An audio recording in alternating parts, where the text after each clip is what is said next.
Welcome to the Post Shift Podcast, your raw look at the hospitality industry, brought to you by SHC. What is happening, Post Shifters? Welcome back to another episode of the Post Shift Podcast. Of course, I'm your host, Shawn Soole.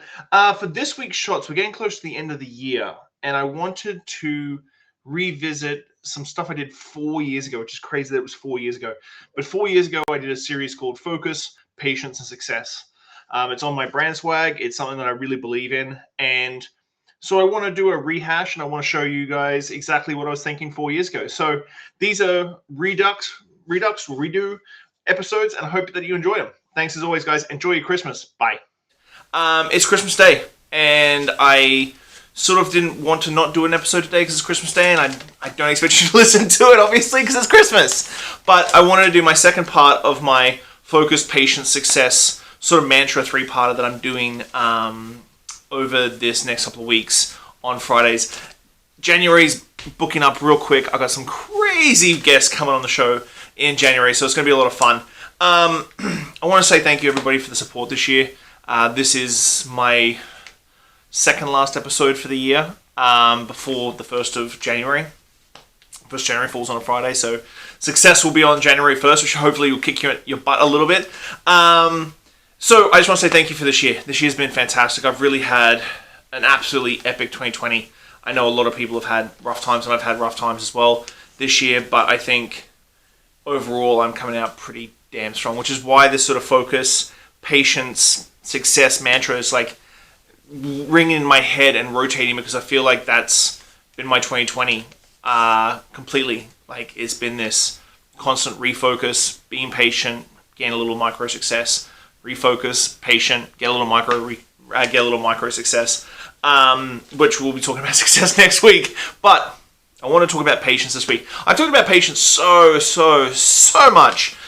Usually I call it MF patience. Try not to swear as much on my videos because I feel like people don't like it when I swear as much, but I usually call it motherfucking patience. And I've talked about patience a hell of a lot because I feel in this day and age it's really hard to have patience because everything is going a mile a minute.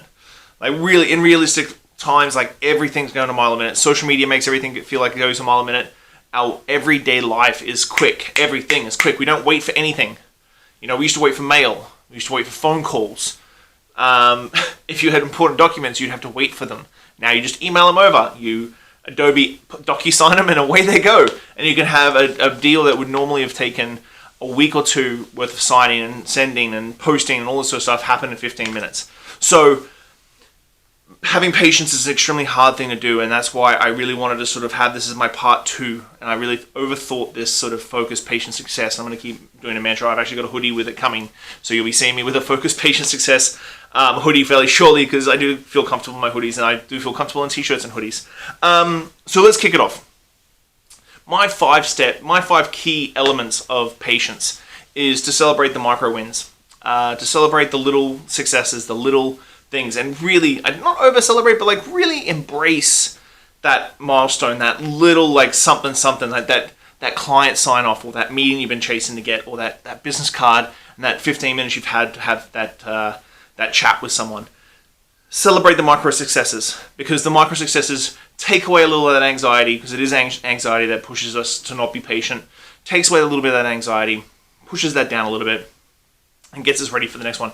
So it's like chasing that little taste, you know, like that sugar rush, you know, like tasting that sugar rush, and you're like, ooh, I really like this, but then it subsides. So celebrating those micro wins is, in my opinion, a way to sort of get that little taste, take off that edge a little bit, and be chasing the next thing.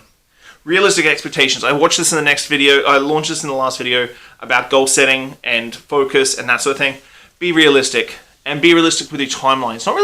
Not being necessarily realistic on your goal per se, but realistic on the timeline. Especially in COVID days, some projects that people have kicked off have like just clicked because it's the right time. E-commerce stuff, t-shirt designers, these little side hustles that I've been talking about over this last 9 months, some of those just clicked because it was the right time, right place, and seemed to be an overnight success. But being realistic in your timelines, your expectations and stuff is super important to manage that anxiety. And I'm going to keep talking about anxiety because I really do think patience and the anxiety of success goes hand in hand. They're bedfellows. And that anxiety of getting it is something that you can really, really like screw up your focus. So, setting yourself up for success. Now, a lot of people ask me how I get everything done that I do every day. And I still get 7-8 hours of sleep every night. I still sleep like a baby. Well, not maybe like a baby, but relatively well. I sleep very well. And people ask me how I get it all done. And it's like, I have routines. So as soon as I wake up, as soon as my alarm goes off, I grab my phone. Emails first. Then I go right to left, which is very weird, but right to left on my social media apps. So Instagram, Twitter, LinkedIn, Facebook, TikTok now. I've been dabbling in TikTok the last couple of weeks to sort of do some social experiments there. But that's how I start my day. And sometimes I'll check Reddit, I'll check my bank accounts, all this sort of stuff. Before I'm even out of bed, that first 15-20 minutes is my routine every morning to get myself set up for the day, sort of check my calendar that's on my phone, see what I've got coming up for the day, what do I have to do, deliveries for Coalition Craft, or having coffee with a kid and having some mentorship time, doing prep for Clives, sliding Clives, and Clives is actually scheduled, spending time with my family is scheduled. So I schedule every single second I'm awake. And while I may be out of my office by 8:30, 9 o'clock most nights, I usually am on my phone till I go to bed. And usually 9 times out of 10 isn't for personal like entertainment time. It's like research and looking at people's cocktails and doing business, answering emails, that sort of stuff. So routines, systems, schedules. Got to get yourself into a routine every day. I think I talked about in my goal setting episode about my weight. And I have put on a ton of weight during COVID. But this last couple of weeks, I've been tweaking my diet and I've changed my diet drastically. So that's part of my routine in the morning. So emails, social media, all that sort of stuff. Shower, get my lovely wife to work, get my lovely bean to school, get 2 nitros from Hey Happy, come home, 2 bananas, yogurt, into my office, start work. So I'm usually in my office by about 9:30. I've already done about an hour's worth of work on my phone. And then I start my day off on my computer. So editing videos, doing podcasts, so on and so forth. Scheduling stuff, just getting to work. So this is my schedule. And then I schedule every single minute all the way up. I don't have a lot of free time, but I do take those moments when I may have a half hour, 45-minute gap between meetings to go and have like a gimlet at Bart's. This is something I've been really enjoying lately to just sort of take an edge off. So it's those half hour, 45 minutes, those micro successes of time when you're not working and you can't really start something new. You can tweak a few things and play on your phone, but that's pretty much it. Remind yourself why you care. This goes back to happiness. Why are you doing what you're doing? Is it making you happy? If it's not, you need to refocus, re-gear, retool, change your mind, which is one of my last points, my last goal setting one. Why are you doing this? Why are you doing this job? Why are you doing this company? Why are you doing this new project? Why? And understanding your why will actually take that anxiety out of success, the striving for success as well, and give you a lot of patience because you know that this is a long game. This is not something you're going to build. 6 months later, someone's going to buy and you're out. Probably not the best way to do your business. So why do you care? What makes you happy? And is it making you happy every morning when you wake up? Big one. And next up, the biggest one, number 5. Have support.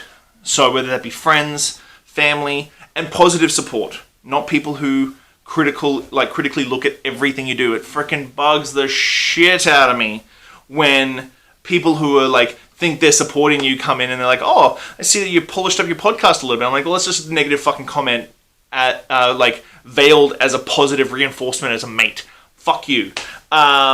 So that's the sort of thing. Having support. My support network is my wife. Like, my wife is ridiculously understanding. She accepts the fact that she's not going to see me till 8:30, 9 o'clock at night in my office. And when I do come inside, I'm usually on my phone. I do spend lots of quality time with my wife before everybody thinks I'm an absolute monster. But having a support network and having people to bounce ideas off, that's one thing that I've always struggled with. Mainly, like, I can bounce certain things off Jill and that sort of thing, but to be honest, 9 times out of 10, I do a lot of stuff and put it on my own shoulders, purely because that's how I grew up.